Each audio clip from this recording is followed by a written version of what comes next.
O que tem te paralisado? Abra comigo sua Bíblia em Mateus 8. Nós vamos ler do 14 ao 15. A palavra diz que entrando Jesus na casa de Pedro, viu a sogra deste de cama e com febre. Tomando-a pela mão, a febre a deixou e ela se levantou e começou a servi-lo. Eu gostaria de falar um pouquinho dessa passagem, que ela é tão rápida na Bíblia, mas eu acredito que, assim como Jesus fez muitas curas, essa cura é tão importante quanto as outras, apesar dela ser falada muito rápida. Sabe que nos evangelhos tem o relato de muitas curas que Jesus realizou em todo o seu ministério. Só que eu tenho a certeza que essa cura é uma cura onde Jesus quer nos ensinar algo, e eu quero compartilhar essa palavra com a sua vida. Quando a gente para analisar dentro dessa passagem, nós vemos dois personagens, aonde é falado que Jesus vai à casa de Pedro, e é falado que a sogra de Pedro, ela estava passando por um momento adoecido. A sogra de Pedro, se você for estudar mais profundo, diz que ela estava muito provavelmente com a febre amarela, que era específica da região. Não era uma febre comum quando a gente está gripado, era uma febre que estava assolando o corpo dela e poderia levá-lo à morte. E quando eu paro para analisar a figura de Pedro, eu percebo que Pedro era um discípulo de Jesus, provavelmente o mais velho, porque somente Jesus e Pedro pagavam imposto no templo. Então isso me mostra que ele já tinha uma certa idade de maior. Pedro foi discípulo, aquele discípulo que conhecemos que negou a Jesus 3 vezes. Você conhece de Pedro também, assim como eu, amém?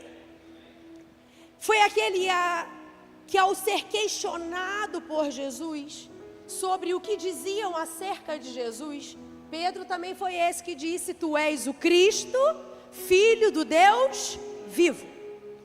É aquele que Jesus manda apacentar as suas ovelhas, e também foi aquele que Jesus disse que sobre ele edificaria a sua igreja. Ou seja, nesse momento Pedro, ele representa algo para nós. Pedro, nessa passagem, está representando a igreja de Cristo. Quando nós olhamos a história de Pedro nesse momento, fala sobre o fundamento, o corpo, a igreja. E a sogra de Pedro, quando eu vou parar para analisar sobre a vida dela, Jesus encontra a sogra de Pedro dentro de casa, com febre e na cama. Então entenda, aqui a sogra de Pedro representa eu e você. Calma que eu vou te explicar. Por muitas vezes Jesus nos encontra dentro da igreja, mas doentes, presos a uma cama. E eu digo a você, não naturalmente, e às vezes de forma natural também. Mas espiritualmente isso vem dizer sobre mim, sobre você. Quando eu paro para olhar a sogra de Pedro, eu vejo uma mulher que estava dentro da igreja, casa de Pedro, mas ela estava adoecida. Ela não conseguia se desenvolver. E isso mexeu comigo, essa palavra tem mexido há dias. Porque uma das coisas que eu tenho perguntado a Deus: por que, Senhor, o teu povo se sente tão paralisado? Por que nós estamos prestes a avançar e de repente alguém desiste? Porque muitas das vezes estamos com gás, mas no outro dia aquilo já não está tão aceso como estava quando começamos. Porque iniciamos a semana tão bem, e quando chegamos numa quinta, numa sexta, já não estamos mais com aquele fogo de domingo. Porque estamos parando no meio do percurso. Porque a sogra de Pedro representa muitas das vezes eu e você. Estamos dentro da igreja, mas estamos parados. E irmãos, eu quero falar de forma não natural. eu estou querendo dizer de forma espiritual.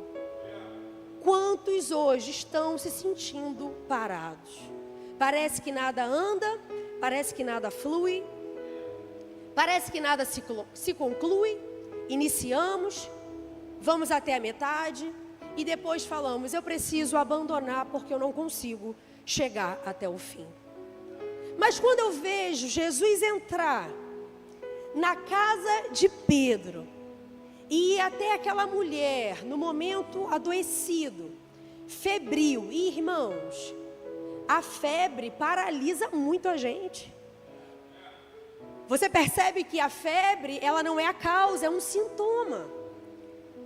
Você começa a perceber que você já não tem mais o mesmo movimento. Você já viu uma pessoa febril no meio de pessoas que estão normais no seu corpo físico? Ela não acha graça de nada do que está acontecendo.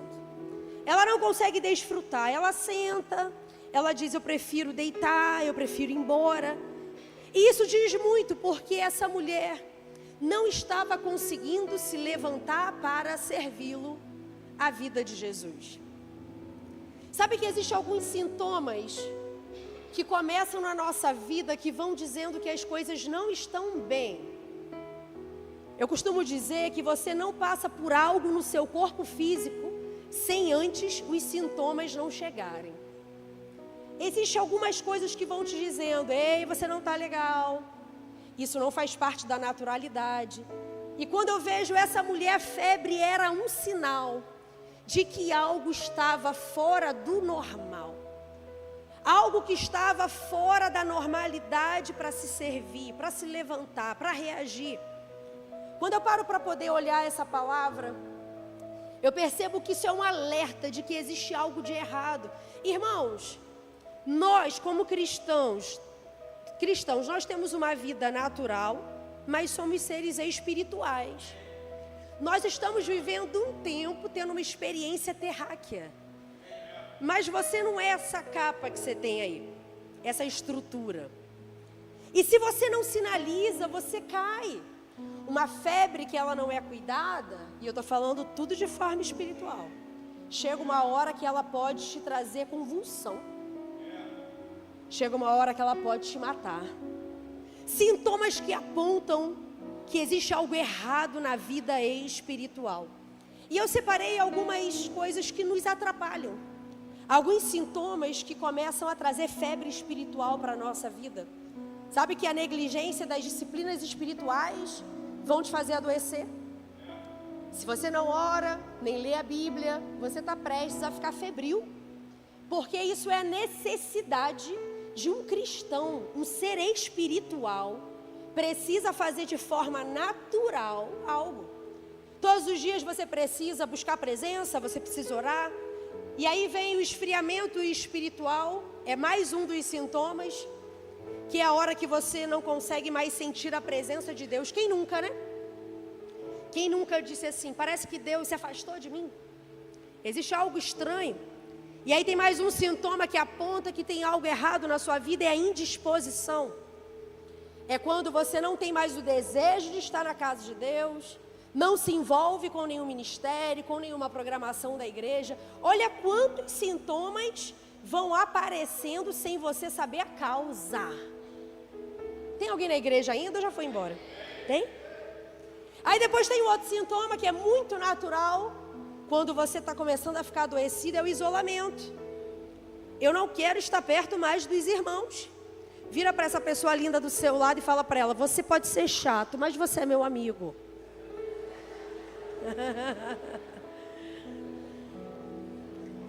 A primeira coisa que a gente diz é melhor eu me afastar, é melhor eu me isolar, é mais um sintoma que aponta que tem alguma coisa errada. Deixa eu te falar, irmão e minha irmã, você faz parte de um corpo, e nesse corpo você tem que suportar uns aos outros, amar, você vai ter que dar seu jeito, mas a pessoa que está do seu lado, Deus ama tanto quanto ama você.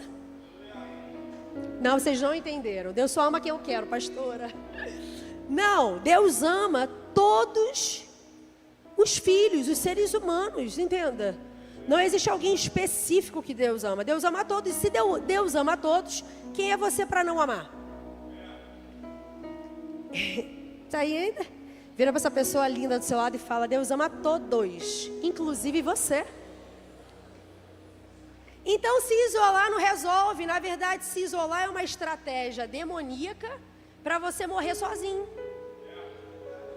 É a hora que você diz assim: eu estou passando por tudo sozinho, meu Deus. E aí Deus fala: mas nunca era para você ter se afastado de todos. Tem outro sintoma, que é a independência e a autossuficiência. É um sintoma que traz uma doença para a sua alma, para o seu espírito. É justamente a hora que você diz: eu não quero ser acompanhado, eu não quero ser discipulado, eu não quero ninguém me ajudando. E aí logo depois você vai desencadear o sintoma da murmuração. Sim ou não? Tá tudo dando ruim, irmão, pensa. Você vai fazer o quê? Vai adorar a Deus? Quando você está começando a ficar com sintomas, prestes a adoecer, você começa a murmurar, você reclama de tudo. Olha só algumas coisas que eu botei que você reclama. Você reclama de tudo, você reclama do GC, você reclama do líder, reclama do pastor, reclama da família. Gente, parece que vocês não estão aqui. Reclama do irmãozinho, reclama do ciclano, você começa a murmurar, você vê o lado negativo de tudo. E aí logo depois você tem o sintoma do desânimo. É aquela hora que você não tem mais alegria e disposição. Quantas pessoas hoje estão sendo pegas pelo sintoma do desânimo? Não tenho força para levantar, não tenho força para poder reagir, eu não tenho força. Irmãos, eu escuto isso todos os dias de alguém.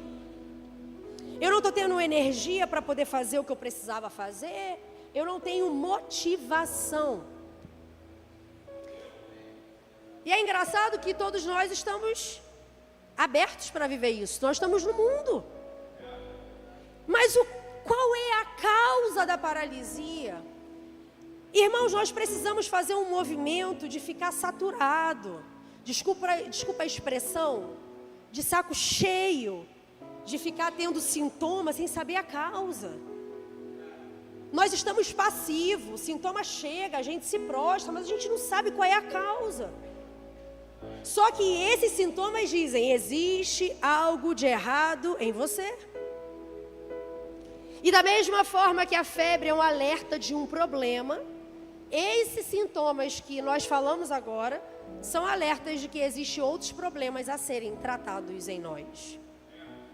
A febre deixou a sogra de Pedro de cama, travada, presa, paralisada, imóvel. Por isso que ela não conseguia servir. Ela estava impossibilitada. O seu corpo, por dentro, ela não tinha vida, ela não tinha vigor. E aí eu digo para você nessa noite: talvez você esteja assim hoje. Talvez você esteja preso a uma cama espiritual. Talvez você esteja se sentindo paralisada. Talvez você não está conseguindo se levantar. Talvez você não consegue nem mais servi-lo. Não consegue mais fazer a obra, não consegue mais exercer o seu chamado. Pega na mão dessa pessoa profeticamente do seu lado e fala para ela: hoje o Senhor vai te tirar dessa cama espiritual. Mas assim como Jesus curou a sogra de Pedro, Ele nessa noite também deseja pegar a gente pela mão. Vou falar de novo: assim como Ele curou a sogra de Pedro, nessa noite Ele quer pegar a mim e a você pela mão e nos curar de tudo que nos paralisa, para que possamos nos levantar, servi-lo ainda esse ano. Hey, existe uma porção nova para você. Quando, pastora? Hoje, agora, ainda esse mês, ainda esse ano. Eu já profetizo muitas portas se abrindo e você passando por cada uma delas.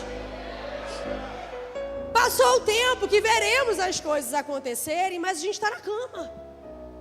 A gente está prostrado, a gente está atrasado. Irmão, a pior sensação que tem é quando a gente está fora do kairós de Deus.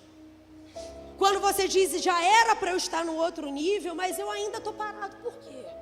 E aí agora nós vamos falar quais as causas desse sintoma. que tem nos assolado. Primeira causa, a incredulidade. Muitas vezes nós estamos na igreja, dizendo crer em Deus, falamos que amamos a Deus, mas na prática não cremos. Irmãos, a grande chave de uma vida com Deus é quando você quebra a incredulidade. Imagina você crer num Deus que você não vê. Imagina você viver pela fé. A palavra diz que a fé é a certeza de coisas que se esperam, mas ainda você não vê. Nós temos parado e ficado presos a uma cama espiritual porque nós limitamos o poder de Deus de acordo com a nossa visão. Quantos de nós hoje estamos paralisados porque olhamos o nosso problema e achamos que os problemas são muito grandes para Deus resolver? Vou falar de novo, irmão, porque a gente é muito santo. Eu fico impressionado com a nossa tipo de santidade. Mas é só uma situação se levantar na nossa vida, a gente já fica titubeando. É só um laudo médico chegar, a gente já diz, será? É só um problema acontecer nas nossas finanças, a gente diz, será que Deus vai fazer? É só um problema acontecer no nosso casamento, a gente diz, é melhor acabar. Eu não sei se tem mais jeito. Talvez você tenha chegado aqui nessa noite, olhando para o seu casamento e não está vendo solução. Talvez você está olhando para o seu cônjuge e não vê possibilidade de mudanças. Olha para os seus filhos e não consegue ver salvação. Irmãos, todos nós estamos sujeitos aos problemas e circunstâncias. Mas como você enxerga a Deus? Mais do que eu levar você a ver seu problema, eu quero te levar para uma nova ótica. Como você enxerga a Deus? Será que você vê Deus como algo grande, poderoso? Ou você está igualando Deus ao tamanho do seu problema? Isso é ser incrédulo. É quando você diz que o ama, mas você não acredita em quem Ele é, no poder que Ele tem. Talvez você tenha chegado nessa noite com problemas de saúde e não acredita que Deus possa te curar. Irmãos, nós estamos chegando aos cultos e tirando a força e o poder de Deus. Olha o que a incredulidade tem feito hoje nos nossos dias, no nosso tempo. Levantamos as nossas mãos, adoramos a Deus, mas quando chega na nossa causa, no nosso problema, não, aí Deus não tem o poder para fazer diante desse problema tão grande. Hebreus 11:6 diz, ora, sem fé é impossível agradar-lhe. Porque é necessário que aquele que se aproxima de Deus creia que Ele existe e que é galardoador dos que o buscam. Marcos 9:23 também diz que tudo é possível ao que crê.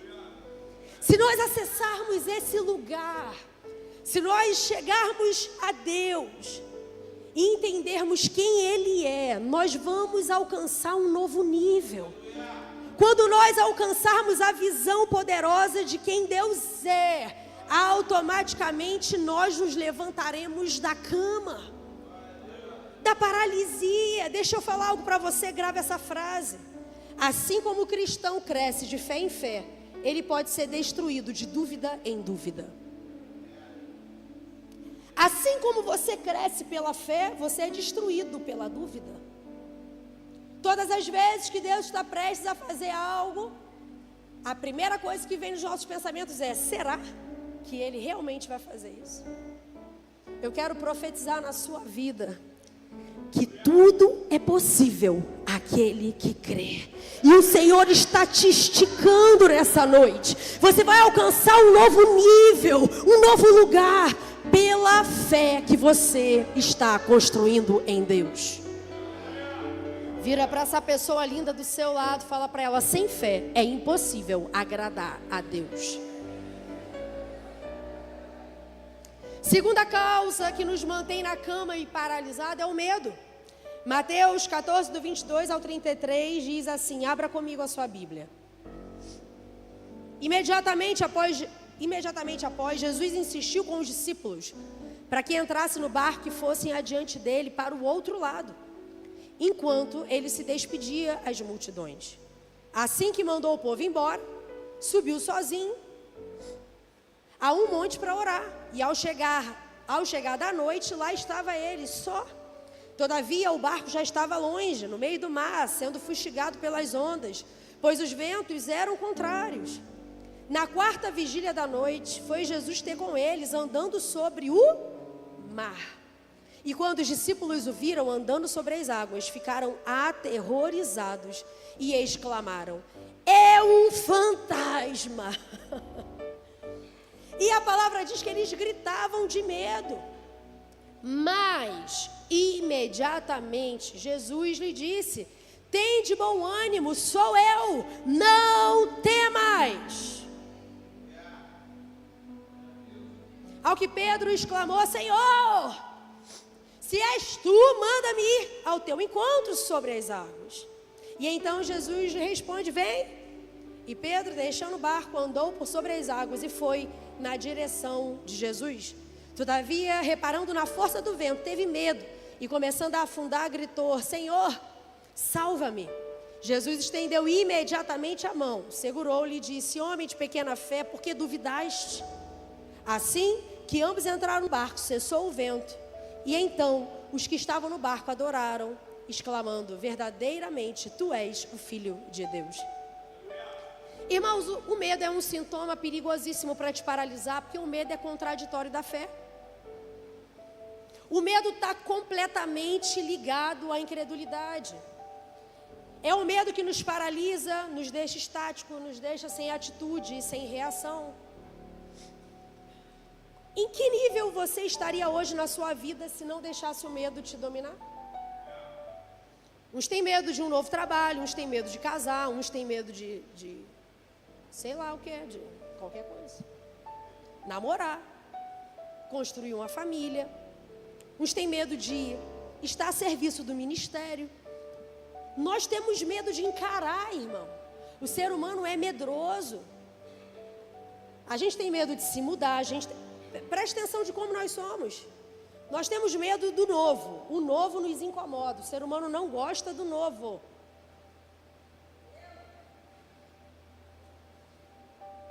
Eu não sei qual é a área da sua vida que você tem sido paralisado pelo medo. Mas olha o que o medo fez na minha vida. Uma depressão desencadeou a síndrome do pânico. Irmão, depois você entra, mas não assimila e não recebe isso para a sua vida. Mas vai lá na internet e vê a lista de fobias que existe. Fobia da água, fobia do dinheiro, fobia do ouro, fobia do escuro.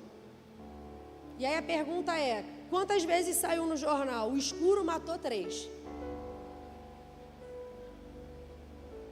Olha quantos medos nós criamos. Talvez você está com medo na sua família, talvez está passando por medo no seu trabalho, na sua vida financeira, no seu ministério. Talvez o medo e a falta de fé esteja impedindo você de tomar atitudes de mudança.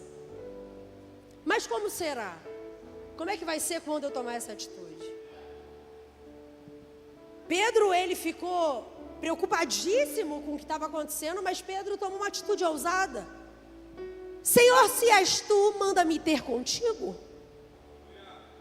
Será que não chegou a hora da gente avançar, se esticar, sair desse lugar de medo, de paralisia? Eu tenho certeza que nessa noite Deus está chamando você para fazer algo grande. E o medo está te paralisando. O medo paralisa o crescimento espiritual. E quando o medo paralisa o crescimento espiritual, automaticamente ele paralisa o crescimento da igreja. Porque a igreja não são as 4 paredes. Igreja somos nós. E se ele consegue paralisar você, ele consegue segurar o crescimento da igreja. Como Deus vai enviar pessoas se ninguém se dispõe a ser um líder? Como que Deus vai enviar pessoas se ninguém se dispõe a ser um anfitrião? Eu estou falando de coisas que estamos vivendo agora na ceia, olha isso. O medo de não saber falar, o medo de não saber como liderar, o medo de não saber como cuidar de vidas. Você se lembra de Moisés? Moisés, eu quero que você vá. Eu sou gago. Olha como nós já colocamos os nossos problemas na frente. E Deus diz, não tem problema, se alguém perguntar, diga que eu sou. Eu sou quem? Eu sou quem está te enviando para cumprir a missão. Não, eu vou falar para aqueles que estão dispostos a agarrar aquilo que Deus está liberando nessa noite. Não tenha medo, o Senhor diz para você, se perguntarem, diga que eu sou. Entenda algo. A tua incapacidade é para poder mostrar que Deus que capacita, Ele não chama preparados, Ele não chama aqueles que já estão expert no assunto. Deus chama aqueles que dizem, eu sou o improvável, eu não sei como reagir, eu não sei como falar, mas o Senhor diz, é você que eu chamo. 1 João 4,18 diz, no amor não há medo. Pelo contrário, perfeito amor expulsa o medo, porque o medo supõe castigo. Aquele que tem medo não está aperfeiçoado no amor. Terceira paralisia, terceira causa que nos prende, que nos amarra, é a decepção. Irmãos, eu preciso falar com vocês muito rapidamente. Mas a decepção é a frustração. Decepção é quando você cria expectativa muito alta em alguém. E quando não supre essa expectativa, você cai. A palavra em Jeremias 17,5 diz, maldito é o homem que confia no outro homem. Não é porque o homem tem que ser alguém desconfiado. Não precisa de confiança, não é isso não. Não é um homem que não precisa ser confiável, não é um homem que não... A palavra diz, você se torna maldito quando você coloca, você pisa, o lugar teu de sustentação está baseado em outra pessoa igual a você.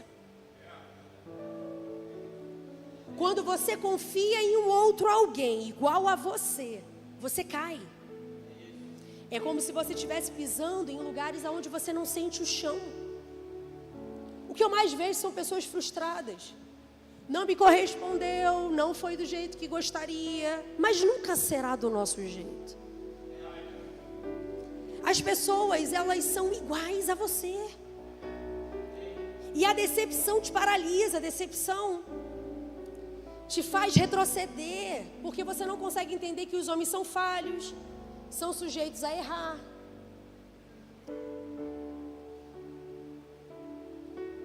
Só que a gente coloca num lugar muito alto.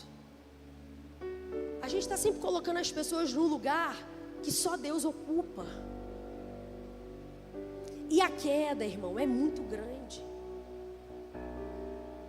Porque quando colocamos Deus no centro, a gente não para por causa de ninguém. Se entramos na igreja por Deus, não saímos por pessoas. Eu vou falar de novo. Quando você entra por Deus, ninguém consegue te tirar. Você consegue olhar as pessoas no lugar que elas devem estar. Quantas pessoas decepcionadas com o relacionamento porque colocaram o casamento no lugar aonde só Deus poderia estar.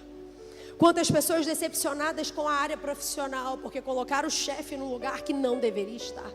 Quantas pessoas decepcionadas com a igreja porque colocaram o pastor aonde não deveria estar. E quando você sai por alguém, você nunca esteve por ele.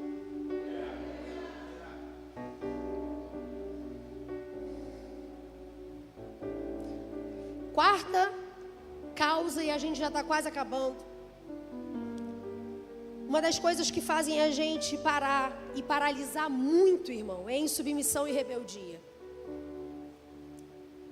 A insubmissão e rebeldia, ela não nasce hoje, você manifesta hoje.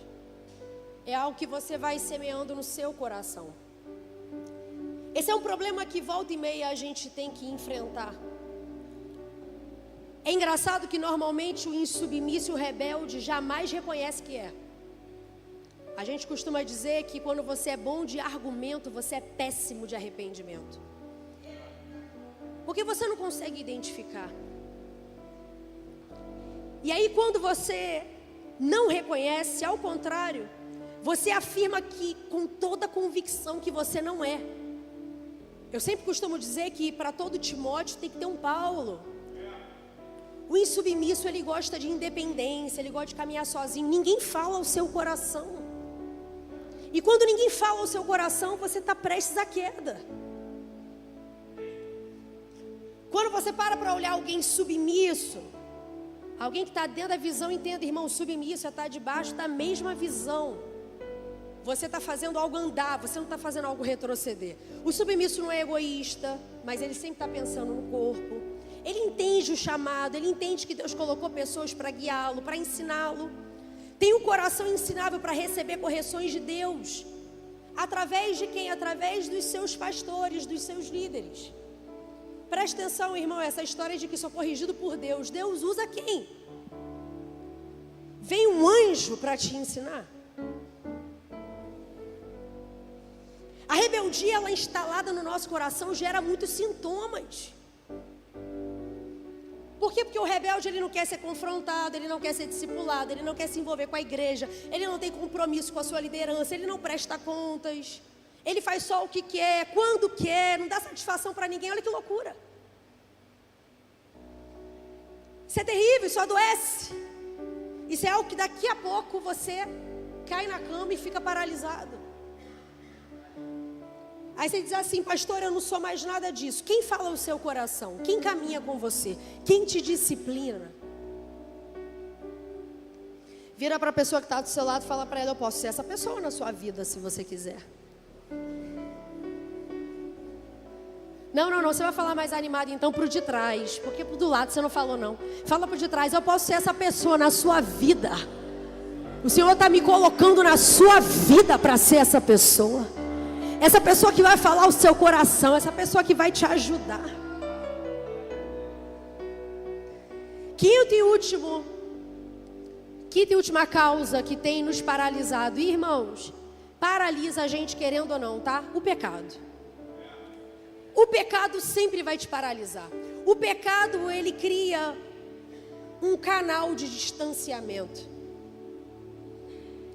É como se você tentasse pular para o lado de lá, mas não consegue. Existe um vácuo. O pecado sempre vai te esfriar. Quando pecamos a primeira vez, a primeira coisa que acontece é que a gente sente vontade de tentar se esconder de Deus. Por vergonha, por medo. A gente tem o pensamento de que Deus não nos ama. Automaticamente paramos de fazer o quê, irmãos? Olha isso, olha o que o pecado faz na nossa vida. Ele faz a gente parar de orar, de ler a Bíblia, de ir à igreja. Não queremos estar envolvidos com as pessoas, queremos nos isolar. E ainda tem alguns que abrem mão de tudo que estão fazendo. Imagina, Deus está te confiando tantas coisas, mas você abre mão de tudo. Você abre mão para poder viver pecando em paz. Olha que loucura. Entre aspas, né? Vou pecar em paz, então é melhor eu largar tudo. Só que todos nós somos pecadores. Todos nós acordamos e pecamos em algo. Só que deixa eu falar algo para você.